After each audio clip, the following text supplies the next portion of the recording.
Seventeenth of June, 1977, Tancos Air Base, Portugal.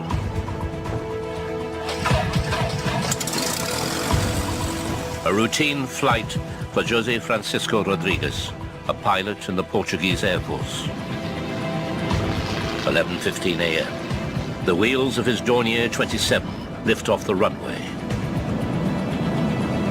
What Rodrigues doesn't know is that within the next hour, he would have a central role in one of Europe's most extraordinary UFO encounters, and that he'd be lucky to escape with his life. O caso de Castelo de Bode é importante porque temos aqui significativo exemplo de uma interação física de aparente objeto não identificado com os instrumentos de bordo do próprio avião. Rodrigues is now retired from the military and no longer talks about this shocking event. But his case was the subject of a full investigation by the Portuguese Air Force. UFO investigator Francisco Correa has obtained access to the military files on the incident. This is a Dornier 27, a plane exactly like the one flown by Francisco Rodrigues. On the day of the encounter, he would have been flying solo.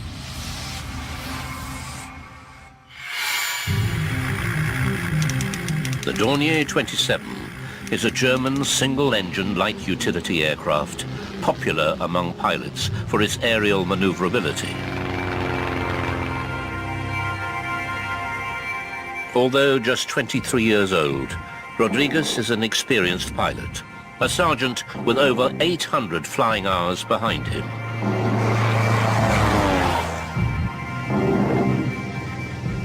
Rodrigues is flying over Castelo de Bode, a hydroelectric dam 85 miles from Lisbon.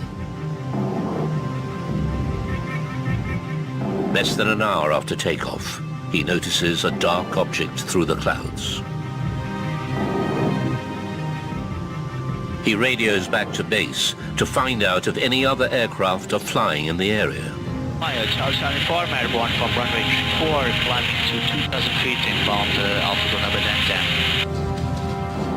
Uniform confirmed squawk 3310. He contacted the tower had nothing on radar, so he initiated a left turn. Rodrigues maneuvers his aircraft to get a better view of the object. And when almost completing that turn, he screamed. The control tower heard this scream. At 2,000 feet, Rodrigues is face to face with something completely inexplicable. At 11 o'clock, there was a big, round-shaped, dark object, about 12 to 15 meters wide. It stood there for 5-6 seconds, and it then, wow, went away. As the UFO disappears, his Dornier begins to vibrate violently. Suddenly, the magnetic compass spins wildly out of control. And from an altitude of 2,000 feet, the plane slips into a dramatic nosedive. The plane's engine was still working, but he just couldn't get hold of the plane. He was desperate, in panic, trying to get hold of the plane. As the ground approaches, Rodrigues struggles to regain control of the aircraft. He opens the throttle, a life or death attempt to level the plane.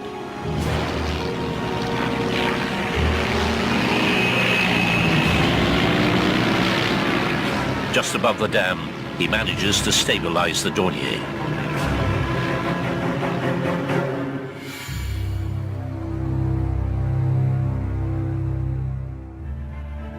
Francisco Correa has come to the Castelo de Bode Dam, where two witnesses observed the dramatic nosedive. There were two shepherds here who saw the airplane and saw it nosedive. And they saw it go below this hill over here, and then they saw it, bah! When the pilot turned off his engine and started to pull it on again, it made bah! And they saw it, then the plane going just above, nice and easy.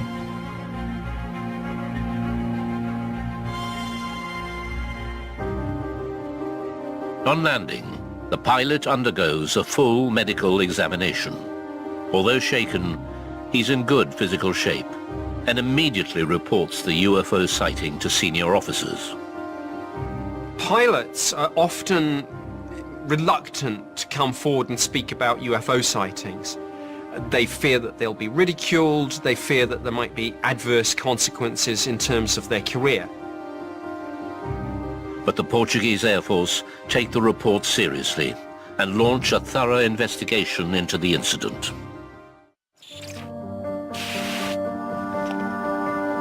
"35 years on from the UFO sighting, historian Joachim Fernandes has gained access to the military files. Well, this is Francisco Rodrigues' report from the Castelo Bode case. The letter from Air Force, as you can see here. The summary of his own case, José Rodrigues' case, and the report from pilot, report from a sighting of an unidentified flying object. Rodrigues describes the object as being up to 15 meters wide, 3 meters wider than his Dornier. And also the sketch from the object that emerged from the clouds and the encounter next to 6-7 meters from the plane. It was a scary experience.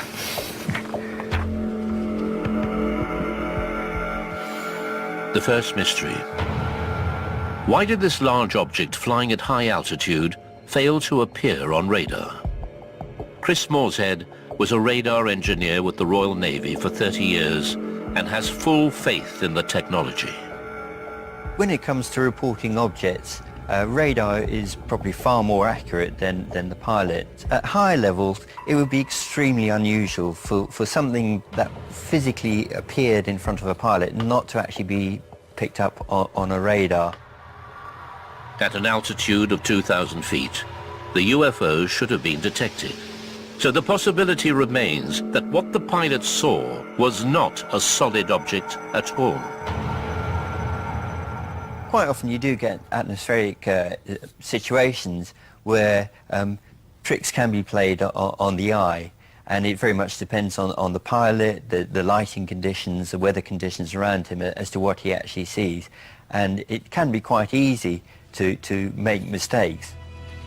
Since the 1950s, many UFO sightings by pilots have often been explained by a curious atmospheric phenomenon. You can actually get mirage effects due to temperature inversions, stuff like that, which can actually sort of fool the eye into thinking that there's something there which actually isn't there. Well, a mirage is essentially created by different layers in the atmosphere that have a different temperature, i.e. the air has different densities. And it's a bit like putting, say, a spoon into a glass of water. You see that the metal in the spoon is bent. The same happens with light passing through the atmosphere with layers of different density. So objects in the distance on the horizon can sometimes appear distorted, they can appear closer to you or further away. But a mirage does not explain the most puzzling question of all. Why did the Dornier, an aircraft renowned for its handling, nosedive so unexpectedly whilst the engine remained operational?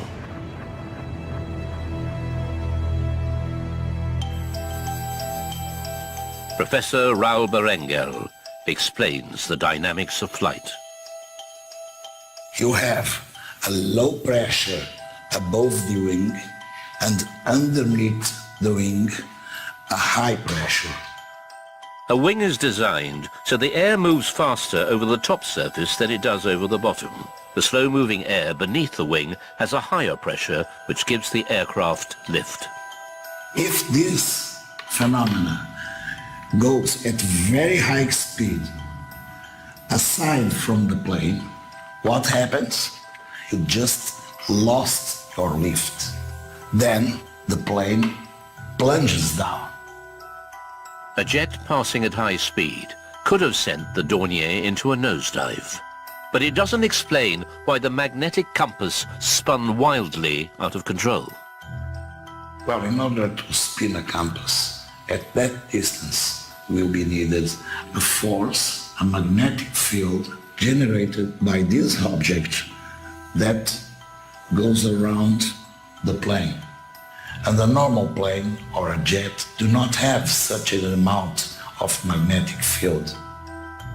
Whatever the object was, remains a mystery. That's an object that flies, and I don't know what it is, so it's a UFO.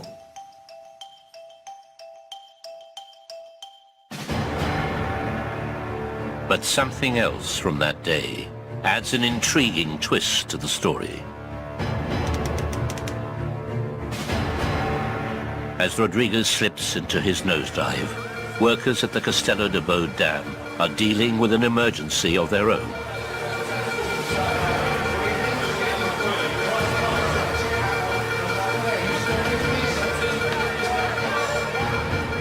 At the same time, pilot Rodrigues was experiencing his falling to the ground with his airplane. This hydroelectric dam was experiencing a huge, unexplainable drop of energy. Power at the dam is restored. But the question remains whether these two strange incidents are connected, adding another layer of mystery to a puzzle that may never be completely solved. The situation regarding UFOs is quite interesting. As an engineer myself, I'm a great skeptic. I always believe that there must be some rational explanation. Occasionally, though, there are those situations when you just can't explain the problem, the phenomena that you've seen. Whether or not that's spaceships coming from another world, who knows? Personally, I find it hard to believe that it is. I think it's probably just a natural phenomena we haven't identified.